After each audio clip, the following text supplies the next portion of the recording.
Saludos cordiales, amable audiencia. Soy Pablo Zambrano Pontón. Bienvenidos a la trinchera digital, la trinchera del liberalismo. Me han pedido que efectúe un análisis sobre las elecciones presidenciales realizadas en mi país, Ecuador, el 7 de febrero del 2021, la primera vuelta. En ella participaron 16 binomios, de los cuales los cuatro primeros merecen la pena ser destacados. En primer lugar llegó el binomio conformado por Andrés Arauz y Carlos Rabascal con el 32.70% de la votación, es decir, alrededor de 3 millones de votos. A continuación se ubicó el candidato Guillermo Lasso con su binomio Alfredo Borrero con el 19.78% de la votación. En tercer lugar se ubicó el candidato de la CONAIE, Confederación Nacional de Indígenas del Ecuador, Yacu Pérez, con el 19.30% con alrededor de 1.800.000 votos.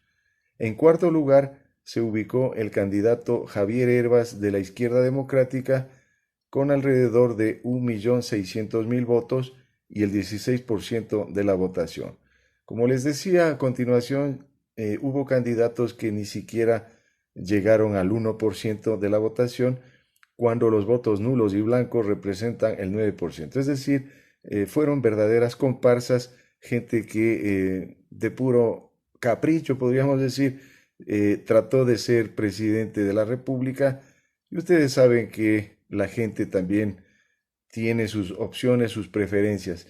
Por ese motivo vamos a analizar a continuación a las dos candidaturas que acaban de clasificar a la segunda vuelta electoral que se va a realizar en mi país, Ecuador, el 11 de abril del 2021. Previamente, el 21 de marzo del presente año, se va a realizar un debate presidencial por disposición expresa del Consejo Nacional Electoral. Es decir, es obligatorio efectuar este debate y se lo va a realizar el 21 de marzo, repito, en pocos días más. Bien, la segunda vuelta entonces se va a realizar el 11 de abril del 2021 y la posesión presidencial, la ceremonia se la efectuará el 24 de mayo del 2021, día de la batalla de Pichincha. Bien, concentrándonos ya en los dos binomios finalistas, diremos que la candidatura de Andrés Arauz y Carlos Rabascal tiene el respaldo del expresidente Rafael Correa, que fue un presidente, como todos sabemos, de corte socialista. Sí, es verdad eso, pero de todas formas, de acuerdo a las expresiones vertidas por los candidatos, en este caso Andrés Arauz y Carlos Rabascal, simplemente va a ser un asesoramiento parcial el que van a solicitarle al candidato, digamos, al expresidente Rafael Correa, y no va a ser que él va a gobernar este país, según lo dicho por ellos mismos. Yo confiaría en que así va a ser y que efectivamente el binomio ganador, en este caso de la primera vuelta, en caso de llegar a la presidencia, porque al momento ya cuenta con una ventaja de alrededor de 1.100.000 votos, es decir, el 13% de, de ventaja, digamos, frente a su inmediato seguidor, en este caso Guillermo Lasso, y eso evidentemente es una ventaja importante, diríamos, ¿no? Por lo tanto, es muy probable que este binomio resulte triunfador ya de las elecciones definitivas y de la segunda vuelta. Bien, entonces habría que esperar de que ellos sean realmente los que gobiernen, porque hay que decirlo claramente, en nuestro país existe un rechazo frontal a todo lo que implica el socialismo del siglo XXI, todo lo que ha pasado en Venezuela, en Argentina, en Cuba, en Nicaragua, en fin, al ecuatoriano promedio le tiene un poco asustado. Por lo tanto, se nota realmente cuando le entrevistan, por ejemplo, al candidato vicepresidencial, al ingeniero comercial Carlos Rabascal, que él claramente dice no ser afiliado al correísmo, y es verdad eso, no participó él en el gobierno de Rafael Correa, y por lo tanto él mismo dice, soy independiente. Le han nombrado candidato a vicepresidente, pero él es independiente. Y sí, yo lo conozco, digamos, personalmente a Carlos Rabascal y puedo decir que él en ningún momento ha dado señales de ser un seguidor del socialismo de ningún siglo, ¿no? Ni del siglo XXI ni de ningún siglo.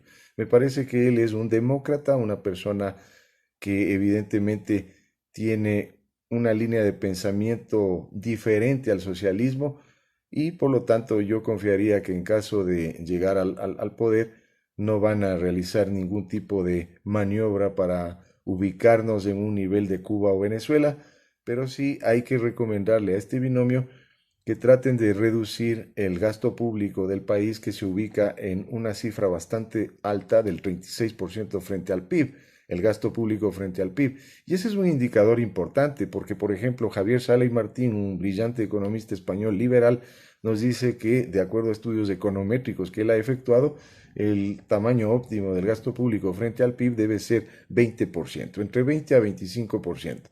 Incluso, de acuerdo a investigaciones propias realizadas y que las tengo en mi libro Tratado de Macroeconomía, las economías más desarrolladas del mundo manejan precisamente ese porcentaje de gasto público frente al PIB. Y es bueno que tratemos de parecernos más a las economías desarrolladas y no a las subdesarrolladas.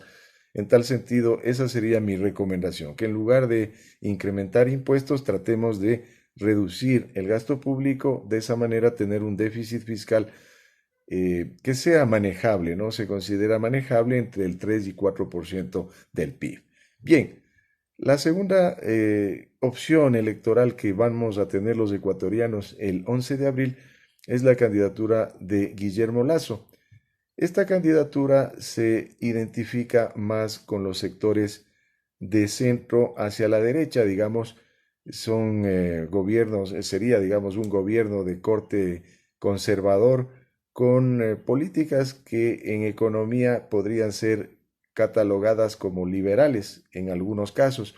Por ejemplo, se habla de una apertura comercial al mundo, en fin, aunque también la otra candidatura también dice lo mismo. Carlos Rabascal lo ha manifestado que va a efectuar alianzas y tratados comerciales con Estados Unidos, por ejemplo, de manera similar como ya el Ecuador lo tiene con la Unión Europea y que nos ha dado magníficos resultados. Entonces, la candidatura de Guillermo Lasso está ofreciendo apertura al mundo, traer también banca extranjera, aunque también se le escucha la misma propuesta prácticamente a Carlos Rabascal. Por lo tanto, yo diría que el camino hacia Venezuela que muchos agoreros del desastre están empezando a promocionar y diciendo que si es que gana Arauz, gana Rabascal, prácticamente nuestro país se va a ir hacia el socialismo, hacia el comunismo. Yo quiero rechazar de plano ese tipo de información por cuanto no es así. En el plan de gobierno en ningún momento se ve esa situación. Así que yo llamaría a la tranquilidad de los ecuatorianos. Los dos binomios nos garantizan tranquilidad, lo digo frontalmente, los dos binomios. Por lo tanto, en el ecuatoriano promedio está el saber decidir cuál de las dos opciones le parece mejor. Pero evidentemente sí nos hemos librado de llegar al camino de Venezuela porque la candidatura de Yacu Pérez, esa sí era preocupante desde mi óptica, porque se lo escuchaba en unos videos diciendo que para qué vas a tener dos autos, con uno es suficiente, si tu casa es demasiado grande, ¿por qué no alojas familias pobres ahí? Algo similar a lo que hizo Chávez en Venezuela. Así que más identificado con Chávez lo veo a Yacu Pérez que al propio candidato Andrés Arauz. Estoy dando mi percepción personal y llamo obviamente a la tranquilidad de los ecuatorianos. Así que el 11 de abril del 2021 se celebrarán las elecciones, la segunda vuelta en mi país y espero por el bien de la democracia que tengamos un buen gobierno para que de esa manera nuestro país consiga una visa al desarrollo, como lo tengo escrito en un libro de hace algunos años y que invito gentilmente a la amable audiencia a ubicarlo y a leerlo. Un gusto haber estado con ustedes en la trinchera digital, la trinchera del liberalismo. Soy Pablo Zambrano Pontón y hasta una próxima ocasión. Un gusto. Muchas gracias.